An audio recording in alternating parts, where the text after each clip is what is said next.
Evelyn Carter had $11 in groceries left for the week when she heard the crash. In her kitchen, 3 bowls of soup sat on the counter, 1 for her, and 2 for her children waiting at the table. It was the last meal they had until her paycheck cleared. Through her window, she watched a man in a leather vest collapse against her fence in 14-degree weather. Then, she watched something worse. The porch light across the street went dark. Then the house next to it. In 30 seconds, the whole block had voted, "Not our problem." But Evelyn remembered being 19 and homeless, hearing no through a locked door. She remembered being 32 and stranded, watching people look the other way. She'd spent her whole life on the wrong side of closed doors. She looked at those 3 bowls, then at the stranger lying on the cold ground.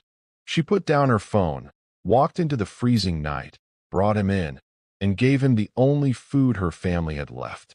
She didn't know she'd just saved a brother to 73 men, or that Cal had ridden 300 miles on broken ribs just to find the woman who saved his nephew's life 3 years ago. What those 73 brothers did when they found out she'd fed one of their own with her children's last meal is a story you have to hear to believe.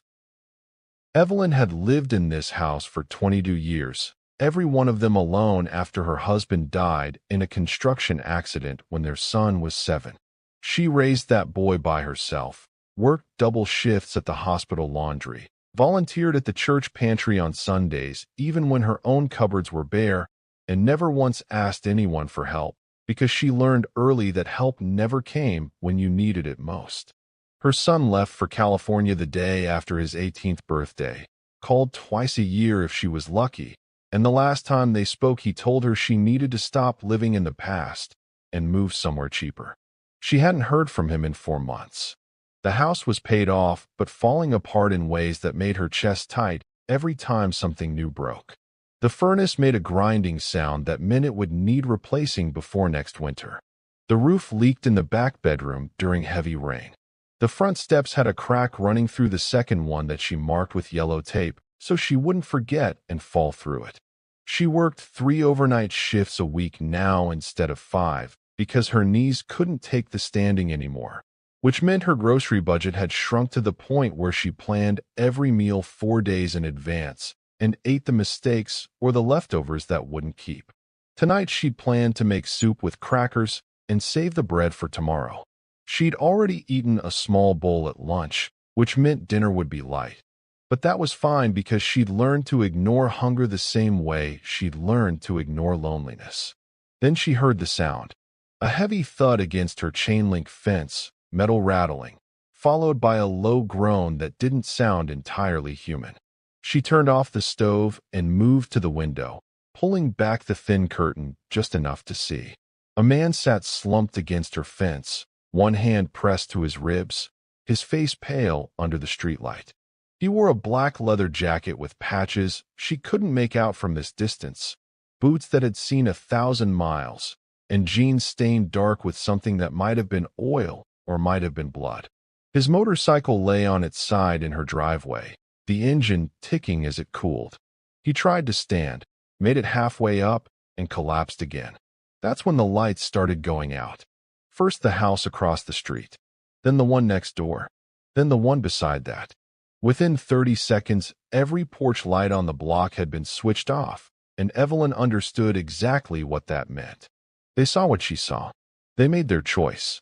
She stood there for a long moment, her hands still on the curtain, her soup getting cold on the stove. Every rational part of her brain said to step back, lock the door, turn off her own lights, and pretend she'd seen nothing. She'd lived in this neighborhood long enough to know what people said about men who wore that kind of leather, rode that kind of machine, and showed up in places they didn't belong. Dangerous. Criminals. People you didn't let into your house if you valued your safety or your reputation. But Evelyn had also lived long enough to know what it felt like to be on the other side of those closed doors. She remembered being 19 and 8 months pregnant, knocking on her mother-in-law's door after her husband lost his job, desperate for a place to stay for just a few weeks. She remembered the look on that woman's face when she said no. She remembered standing in the grocery store parking lot with a screaming infant and a broken-down car, watching people walk past her for 40 minutes before someone finally stopped. She remembered what it felt like to be invisible, inconvenient, and utterly alone. The man outside tried to stand again, and this time he made it to his knees before his strength gave out. Evelyn let the curtain fall, turned off the stove, and opened her front door. The cold hit her like a wall, February wind cutting through her thin cardigan and making her eyes water. She stepped carefully over the cracked step, walked down her driveway, and stopped at the fence. Up close she could see he was younger than she'd thought, maybe mid-40s, with gray starting to thread through dark hair pulled back in a short ponytail. His jacket had patches she still couldn't read in the dim light, but she could see the quality of the leather, worn soft from years of use, and she could see his hands shaking as he tried to brace himself against the fence post. "Can you walk?" Her voice came out steadier than she felt. He looked up at her, and for just a second something passed across his face that she recognized because she'd seen it in her own mirror often enough. Shame. Not at being heard, but at being seen this way. Needing help. Being weak. He opened his mouth to say something, closed it, and just nodded. She unlatched the gate. "Then get up and get inside before we both freeze to death out here." He managed to stand this time, one hand still pressed to his ribs, and followed her up the driveway with steps that looked like they cost him everything he had left. Together, they maneuvered his motorcycle upright and walked it into her narrow driveway, propping it on its kickstand near the side of the house where it wouldn't be visible from the street. She got him through the front door, locked it behind them, and pointed to the kitchen table. He sat down hard in the chair closest to the wall, the kind of seat someone picks when they want their back protected and their eyes on the exits. Evelyn didn't comment on it. She went to the stove, reheated the soup she'd made, buttered 3 slices of bread instead of 1, and set the bowl in front of him without saying a word. He stared at it for a moment like he didn't understand what he was looking at, and that's when she saw his hands up close. Scarred knuckles, old burns, calluses in places that came from holding tools or handlebars or things she probably didn't want to know about. Working hands, hands that had seen hard years. "Eat." She sat down across from him with her own empty bowl, watching him the way you watch something wounded that might bolt or bite. He picked up the spoon, took 1 sip, and something in his shoulders finally let go. He ate slowly at first, then faster, and she could tell from the way he moved that he hadn't had a proper meal in longer than tonight. When he finished the soup, he started on the bread, and when that was gone, he sat back in the chair and finally looked at her directly for the first time. "Cal." His voice was rough, like he hadn't used it much recently. She nodded. "Evelyn." They sat there in silence for a minute, the kitchen clock ticking above the sink, the furnace grinding somewhere in the basement. "You hurt?" She kept her voice level, not accusing, just asking. He touched his ribs again. "Bruised. Maybe cracked. Nothing that won't heal." She believed him. "Where were you headed?" He looked toward the window, toward the street she couldn't see from this angle, and something shifted in his expression. "Here, actually. Was looking for this address when I lost my balance coming around that turn. Stupid mistake." That was honest enough. "You got people you can call?" He hesitated, and that hesitation told her more than any answer would have. "Yeah, I got people." But he didn't reach for a phone, and neither did she. What Evelyn didn't know, sitting in that kitchen with a stranger who'd given her nothing but a name, was that the man at her table wasn't just some drifter passing through on a cold night. He was a brother.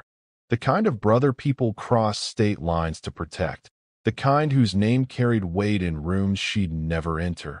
The kind who'd taken a beating meant for someone else and ridden 60 miles on cracked ribs to reach this specific address.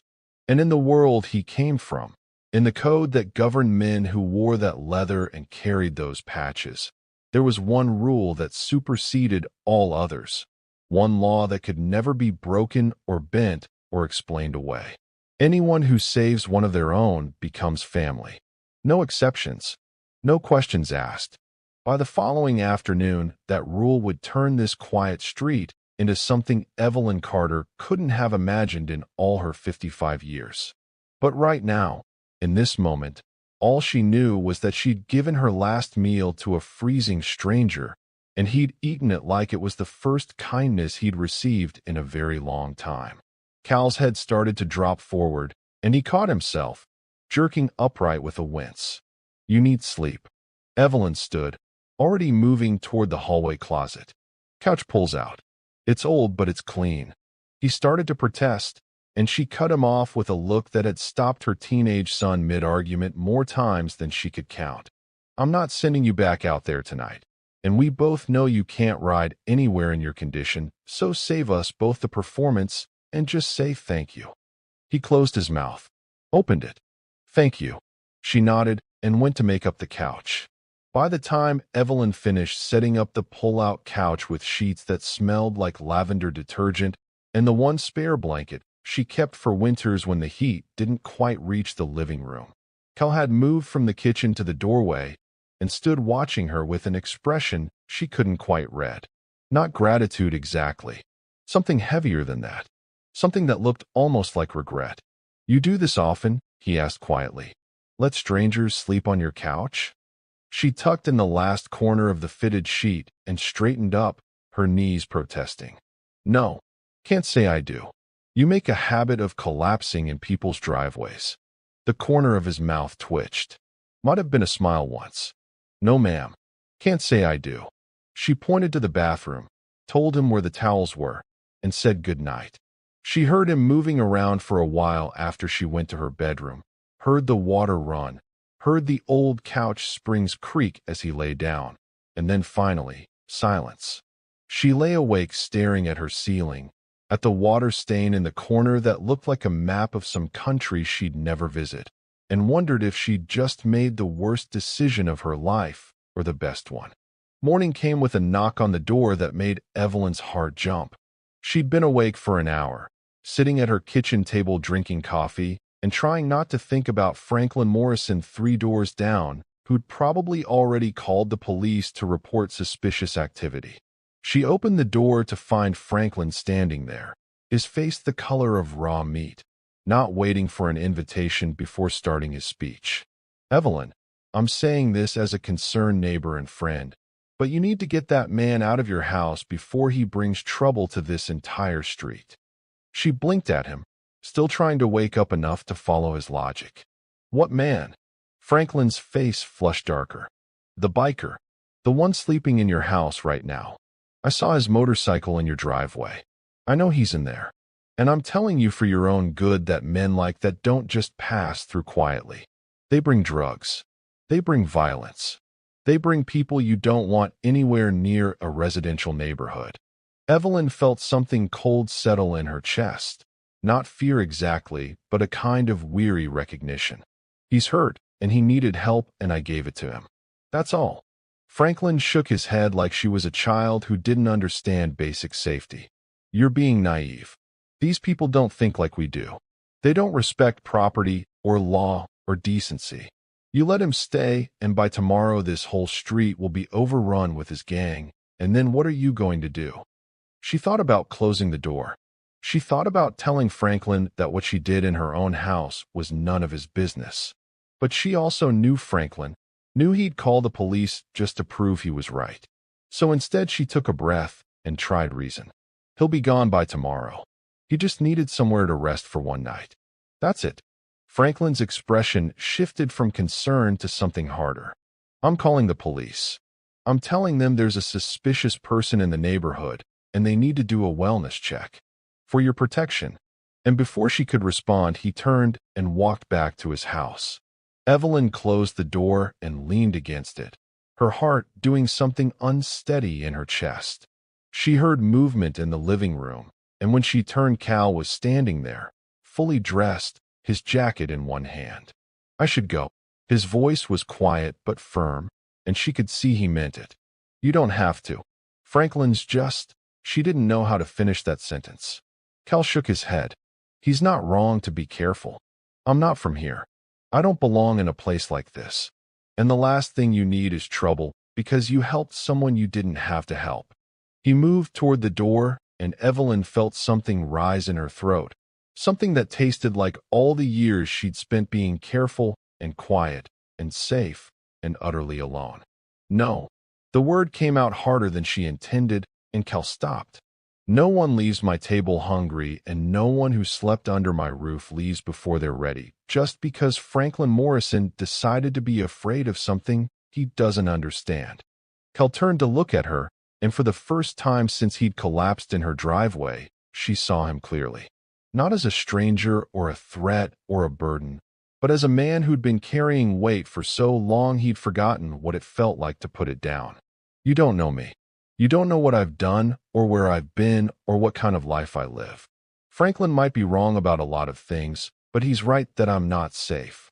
Evelyn crossed her arms. You hurt someone last night. He shook his head. No, ma'am. You steal something? No. You threaten anyone or cause any trouble at all in this house? He met her eyes. No. She nodded. Then you're as safe as anyone else I've ever let through that door. Now sit down, and I'll make coffee, because whether Franklin calls the police or not, I'm not starting my day by throwing out someone who needed help just because my neighbors are more comfortable with locked doors than open hands. Cal stood there for a moment, and something passed across his face that looked almost like pain. Then he sat back down on the couch. She heard sirens in the distance, growing louder, and her chest tightened. The sirens passed. They kept going, fading into the distance, heading somewhere else for some other emergency that had nothing to do with her or the man on her couch. When she brought coffee into the living room, Cal was on his phone, speaking quietly in a voice she couldn't quite hear. He ended the call when she sat down, took the cup she offered, and said, "Thank you. For this. For all of it." She nodded, sipping her own coffee. "Can I ask you something?" Cal's voice was careful. "Why'd you help me?" "Real reason." Evelyn thought about that. About the real reason. About all the complicated grief and loneliness and regret that had built up over 22 years of living alone. Because nobody else was going to. In the world Cal came from, brothers didn't ask permission to look out for each other. They just did it. And the code that governed them said that anyone who helped one of their own was owed a debt that couldn't be repaid with money or words. It had to be repaid with presence, with protection, with the kind of loyalty that didn't ask questions or expect gratitude or stop when things got complicated. Cal had told his road captain about Evelyn's kindness, and now wheels were in motion that couldn't be stopped. By 9 that morning, word had spread through the local chapter. By 10 it had reached the road captain. By 11, calls were being made to 3 neighboring chapters. The response was immediate. Men started checking their bikes, filling tanks, making arrangements with jobs and families that would have to wait because something more important had come up. They gathered at designated meeting points, formed their convoys, and began the ride. Some came from 30 miles away, others from 60. A few crossed state lines. By late afternoon, they'd converged on the outskirts of town, regrouping one final time before making their approach. Evelyn was in the kitchen washing the lunch dishes when she heard it. A low rumble that started so distant it might have been thunder, except the sky was clear and the sound kept growing. She dried her hands on a towel and walked to the front window, pulling back the curtain, and that's when she saw them.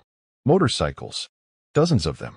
More than she could count in the few seconds before they rounded the corner and filled her entire field of vision. They came in a formation that looked almost military, riding 2 abreast, engines throttling down as they approached her street. She watched them slow, watched them pull over one by one, lining both sides of the street in a display that turned her quiet neighborhood into something else entirely. She counted 15, then 30, then stopped counting because her brain couldn't process what she was seeing. Cal appeared beside her at the window, his expression unreadable. "I need to tell you something." His voice was quieter than she'd ever heard it. Evelyn couldn't look away from the window. "What did you do?" He shook his head. "I didn't do anything." "You did." She turned to stare at him. "I gave you soup." He almost smiled. You gave one of us soup. And in the world I come from, that means something. The engines cut off one by one until the street went silent except for the sound of boots on pavement and the creak of leather as 73 men dismounted and stood beside their bikes. What do they want? Her voice came out steadier than she felt. Cal looked at her with an expression she still couldn't read. To say thank you. The knock on the door came exactly 30 seconds later. Evelyn crossed her living room, stepped carefully over the cracked second step, and opened her front door. A man stood on her porch, older than Cal, maybe late 50s, with gray hair pulled back in a ponytail and a leather vest covered in patches she didn't understand. He removed his sunglasses and met her eyes, and what she saw there wasn't threat or demand. It was respect. Ma'am, my name's Jackson. I'm the road captain for these men. He gestured to the street behind him where 73 bikers stood in absolute silence. We heard you helped our brother when he needed it. Fed him when you had nothing to spare. Gave him shelter when the rest of this street turned out their lights. He paused. We wanted to come thank you in person, and to tell you that as of this morning, your family. Evelyn stood there trying to process language that didn't make sense in her reality. Family. These men were strangers. I appreciate that, but I don't need. Jackson held up one hand, gentle but firm. I know you don't need anything, ma'am. That's not why we're here. We're here because in our world, when someone takes care of one of us, we take care of them. No exceptions. No arguments. That's the code. He looked past her at Cal. Your brother told us about the step, about the shutter, about the furnace, about the things that need fixing. Evelyn felt her face flush. I can handle my own repairs. Jackson nodded. I'm sure you can, but you don't have to anymore. Before she could respond, the men behind Jackson moved. Not all at once, not in a rush, but with the kind of organized efficiency that came from years of working together. Some headed toward her porch with toolboxes. Others walked around to the side of her house where the loose shutter hung. She heard someone say something about the fence needing posts. Heard another voice mention the driveway. Wait. Evelyn's voice came out sharper than she meant it to. You can't just start fixing my house without asking. Jackson's expression didn't change. We're not asking, ma'am. We're telling you that you're family now, and family doesn't let family live with broken things when they have the skills to fix them. Franklin Morrison appeared at the edge of her property line, his face purple with indignation. Evelyn, what is going on here? Who are these people? I'm calling the police right now if you don't get them off this street immediately. Jackson turned to look at Franklin with an expression that was perfectly polite and absolutely terrifying. Sir, we're just helping a neighbor with some repairs. Nothing illegal about that. Franklin sputtered. You can't just show up with 50 motorcycles and start construction without permits or 73. Jackson's voice was mild. There's 73 of us, and we've got insurance. And if you need permits for fixing a broken step, then I guess you better call whoever handles that because these men aren't stopping until the work's done. The work continued through the afternoon with a precision that suggested these men had done this before. They replaced Evelyn's front step with pressure-treated lumber. They fixed her shutter. They reset 3 fence posts. They patched her driveway cracks. And when one of them checked the furnace and found it held together with duct tape and hope, 2 men left and returned an hour later with a replacement unit they'd picked up from a supplier who owed the club a favor. Evelyn watched all of it from her porch, trying to understand what was happening to her life. Cal sat beside her, not saying much. This is what you meant. She finally spoke. When you said I don't know what kind of life you live. This is it. He nodded. Part of it. The part that matters most. She gestured at the street. All this because I gave you soup. Cal shook his head. All this because you saw someone who needed help and you helped them. That's not small. In a world where most people lock their doors and look the other way, kindness like that is everything. The sun was setting by the time they finished. The men cleaned up their tools and stood together in a loose formation. Jackson approached the porch one more time. We're heading out, ma'am. Work's done. You've got a new furnace that'll last you 15 years minimum. You've got repairs that should hold through anything short of a tornado. And you've got a family that'll show up if you ever need us. He paused. Cal told me you've got a son. Told me he doesn't call much. Told me you're out here on your own most of the time. Evelyn felt her chest tighten. That's not your concern. Jackson nodded slowly. You're right. It's not. But I'm going to say this anyway. You're the kind of person who gives everything and expects nothing. And from where I'm standing, it looks like the people who should be taking care of you haven't figured out yet what they've got. He looked at Cal, then back at her. We know what we've got. A woman with more heart and courage than most men I've ridden with. And we're not going to forget that. Evelyn's eyes burned. I don't know what to say. Jackson's expression softened. Don't say anything. Just know that you're not alone anymore. He reached into his pocket and pulled out an envelope, handed it to her before she could refuse. Groceries. For the next few months. Non-negotiable. The men mounted up in a synchronized movement. Engines fired one by one, that distinctive rumble filling the street. And then, as organized as they'd arrived, they left. 2 by 2, respectful even in departure. Evelyn stood on her newly repaired porch watching them go, the envelope heavy in her hands, and felt something break open in her chest that had been locked tight for 22 years. Cal stood beside her until the last motorcycle disappeared. They'll come back. His voice was matter of fact. Once a year, maybe twice. Just to check in. That's what family does. She turned to look at him. What happens now? He met her eyes. Now I get back on my bike and ride home. And you go back to your life. Except your life's a little different now because you've got people who care whether you're okay. He paused. And because you learned something important tonight. What's that? He smiled, just a little. That kindness always comes back. Maybe not the way you expect. Maybe not when you expect it. But it comes back. The twist came 3 days later. She was at the grocery store when her phone rang. California number. Her son. She almost didn't answer, but something made her press accept. Mom. His voice sounded different.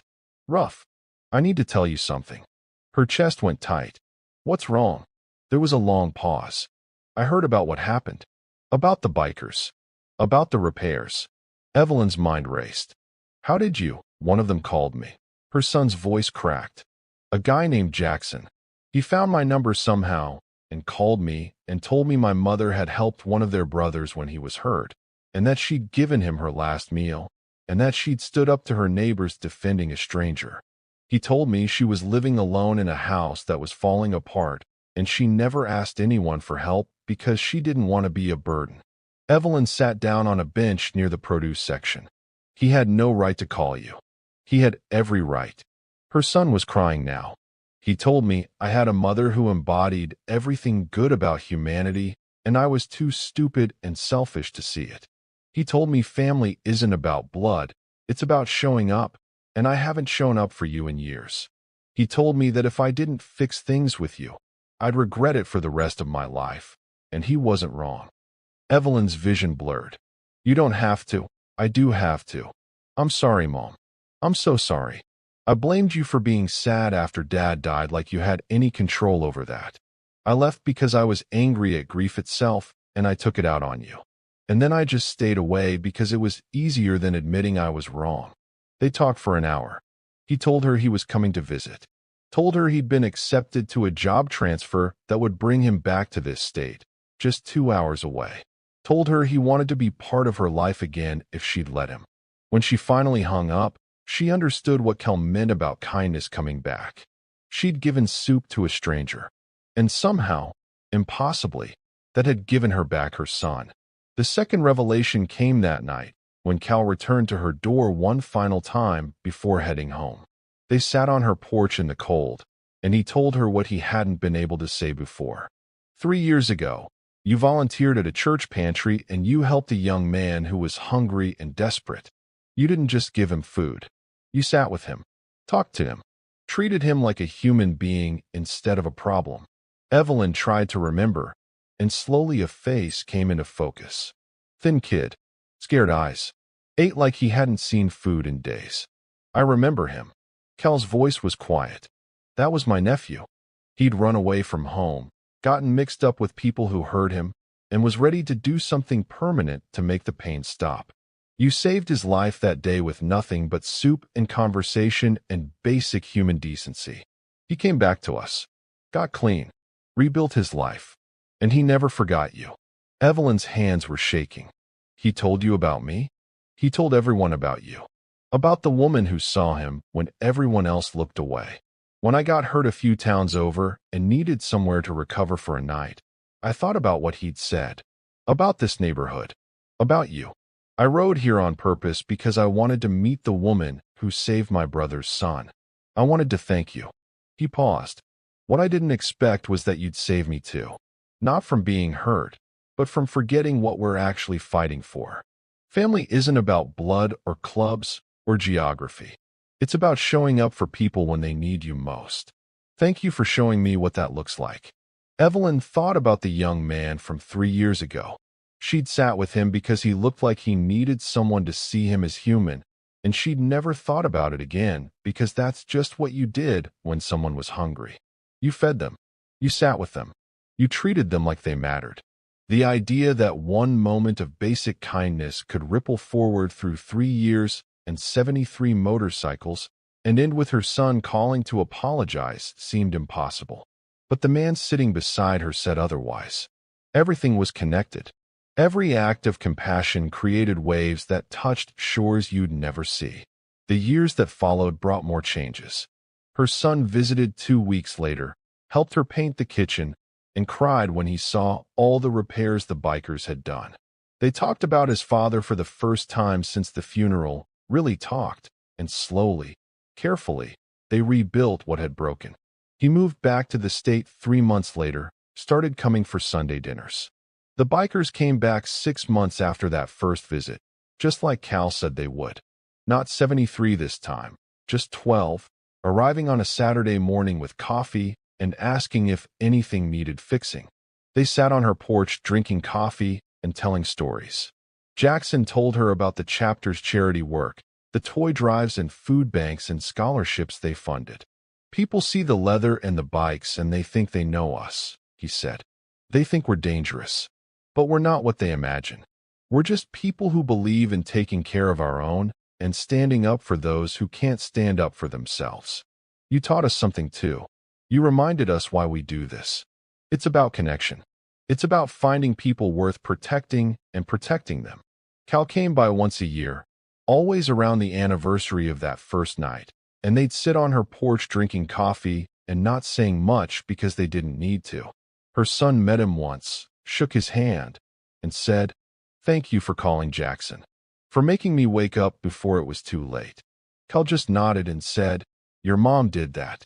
I just made sure the right people knew about it."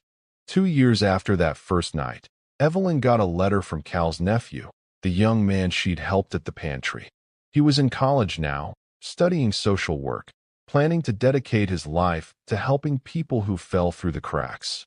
He wrote that he thought about her often, about the day she'd sat with him and treated him like a person instead of a problem. "You didn't preach at me or give me advice or try to fix me," he wrote. "You just saw me. That was enough. I wanted you to know that I'm okay now. More than okay. And it's because of you." Evelyn kept that letter on her refrigerator next to a photo of her son and a picture someone took the day the bikers first arrived, 73 men standing in front of her house, looking like exactly the kind of people Franklin Morrison warned everyone about. She looked at that photo sometimes and thought about how wrong first impressions could be, how easily fear disguised itself as wisdom, and how the most important moments of your life often arrived unannounced on a cold night when you were just trying to decide whether to eat soup or save it for tomorrow. Her son asked her once if she regretted it, opening that door on the night when everyone else's lights went dark. She thought about it, about Franklin Morrison's anger and the neighbors who still whispered, about Cal's cracked ribs and the meal she couldn't afford to give away and the uncertainty of letting a stranger into her house. And then she thought about her son sitting at her table again, about the letters from Cal's nephew, about Jackson telling her she was family and meaning it. No, she said finally. I don't regret it at all. Because here's what Evelyn Carter learned on a February night that changed everything.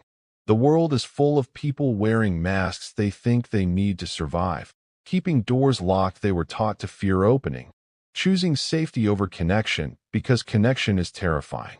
But every once in a while, if you're brave enough to ignore what everyone tells you about staying safe, you get to see what's on the other side of that fear. And what's on the other side isn't danger or chaos. What's on the other side is family. Real family. The kind you choose. The kind that shows up. And once you know that, you can't go back to being the person who keeps their porch light off when someone needs help. You become the person who opens the door. Every single time.